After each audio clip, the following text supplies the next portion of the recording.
Hi guys, and welcome to another episode of Kabir Considers.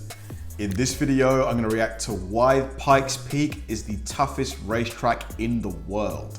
Now, this is going to be fun. I reacted to a Pikes Peak video about 2 years ago, very long time ago, and that it was saying how Pikes Peak is probably America's most dangerous racetrack. And you know, based on what I saw, yes, because these guys are literally going up a mountain as fast as they can. It's just insane. And a lot of the time, there's no barrier. So if you go off the edge, that's it. That is it for you. So, but now, you know, they're saying it's the most dangerous in the world. So I want this video to refresh my memory a little bit because it's been such a long time since I saw anything about Pikes Peak. And this video is by Driver61. He does a great job in these sort of motor racing related videos. It's going to be super fun to watch this. Let's do it.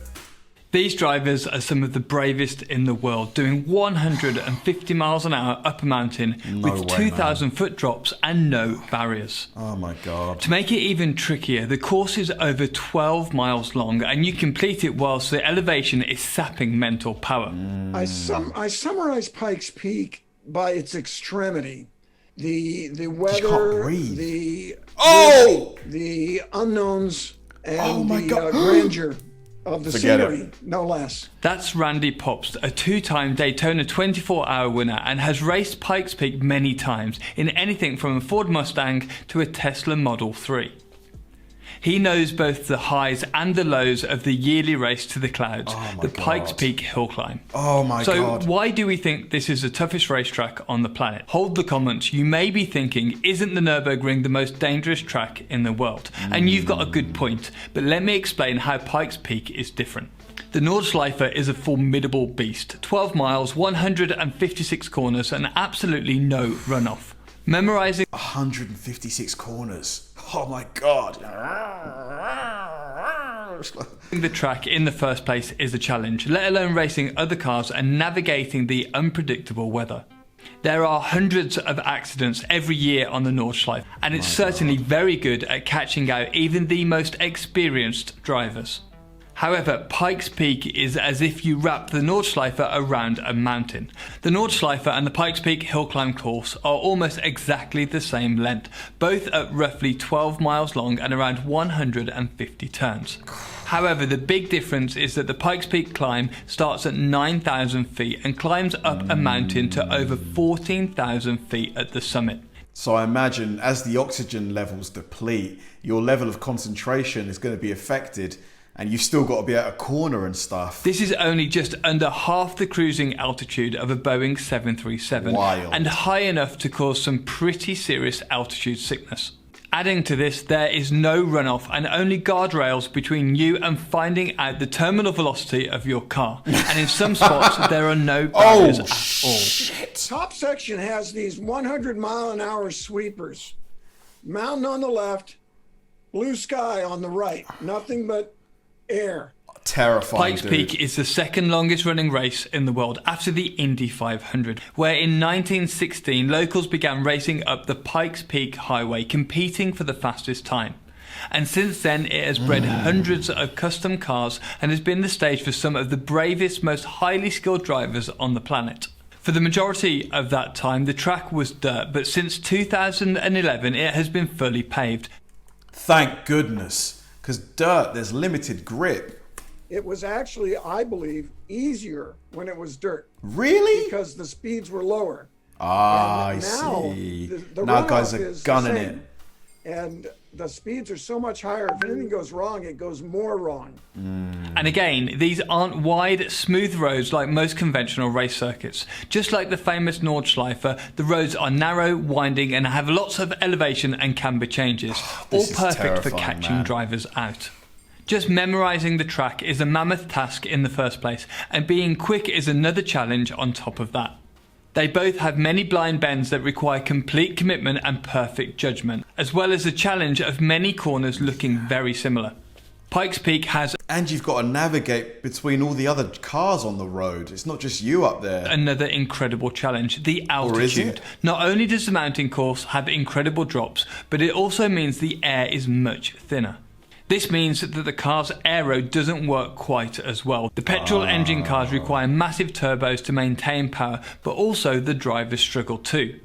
The human brain requires a healthy supply of oxygen to work at optimal levels, and so reducing this at altitude is a real challenge for the drivers, and it comes at a time when they need maximum concentration to stay on the road. Yup. The lack of oxygen is enough to rob around 30% of the power from a petrol engine and does a similar thing to your brain power. So the drivers have oxygen piped straight into their helmets to help them stay sharp the whole way up the run.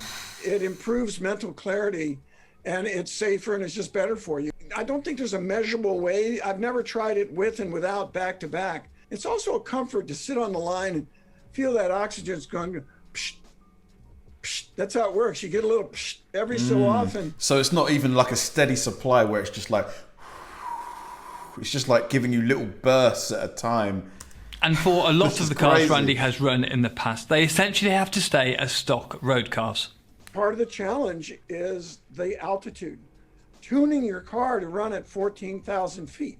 Where do you do that? And the electric cars, because of this altitude, they have a tremendous advantage. Because the electrons, they don't care about the altitude. There is also another huge challenge that is unique to Pikes Peak. If you're racing at the Nordschleife, there are practice days and qualifying before the race. However, at Pikes Peak, you don't do the full run until race day. No testing and no full runs. So when you go, like, the day of the race is the first time you actually complete, you know, the track. No practice? My God. But there's that drama of one run, you get one shot. That's it. In unknown conditions, at very high risk, in extreme machines. Again, you don't get to practice it. And it's Is it different every raining year. too? Forget Qualifying it. is only over the bottom stretch, and you are only allowed to practice one section at a time in the week running up to the race, where the conditions will almost certainly be different. Now, you may be thinking, why bother qualifying if it's Because in Formula One, which is for me, you know, the pinnacle of motor racing, for me personally, they still get to practice. You know, they get practice laps, and then there's, you know, qualifying. So the drivers get to go around the track many times. This is just nuts, man. Pikes Peak, big respect. just a time attack? Well, it matters a lot. The faster you qualify, the earlier you get to start. And this means that the track is cooler and therefore grippier, and on top of that there is a much lower chance of the storms that are pretty frequent there. The road also changes. A race circuit tends to clean up and rubber in with lots of running over a race weekend. However, Pikes Peak never gets to this stage. The tarmac is dusty and often very bumpy. Paved road freezes. Look at and that gets angle, man. rough. The top section Oh my God. is incredibly rough. The car will actually leave the ground in places. And that was how I got in trouble last year. And again, you don't get to practice. Massive it. crack. And it's different every year. And all those things are constantly changing at Pikes Peak. The only thing consistent is that there are so many unknowns. Oh my The goodness. freeze and thawing of the mountain means that the tarmac warps and creates bumps over the winter. Each year the track changes significantly. Despite Randy's extensive experience and driving skill, even he has got caught out a few times, showing it only takes a tiny mistake to have a huge crash. my God. Last year, Randy was running a Tesla Model 3 and had an accident in testing, showing the smallest mistake can be costly. He was also lucky that this was an area with a little bit of runoff. Some haven't been so lucky. There have been many accidents where people have made a tiny mistake and have slid over the edge. Thankfully, in all of these accidents, the drivers have got out without major injuries. Lucky. And this is what it all comes down to: the number of unknowns, track temperature, the grip available, the weather, the car's performance, and even your ability to react to unexpected things happening. It's a constant management of risk. How far can I push it here? Nerves of and make steel it? you need for this. And that's part of the thrill too, because sometimes you push it a little too far and you get one of those kind of whoa, whoa, whoa, whoa, whoa. And that's why we think it's Oh man, I've had a couple of those, man. It's not the nicest feeling. It's awful. The panic, like Oh my God. The most challenging track in the world. So many unknowns, and your run is purely based on your ability to predict the grip and ability to react in case it's not there.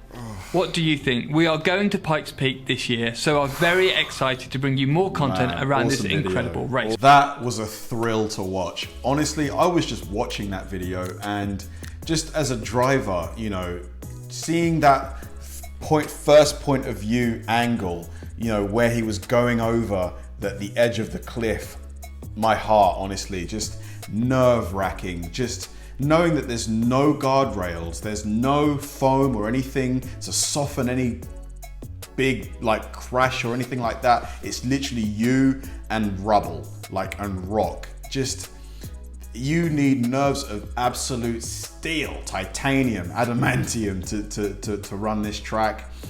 I applaud anybody who has the balls to do it. It's just insane, man. Just, there's no margin for error. You don't even get to do a practice lap. You only get to practice in sections. It's just, it's wild, man. Wild. Thanks for watching, guys, and I'll see you in the next one.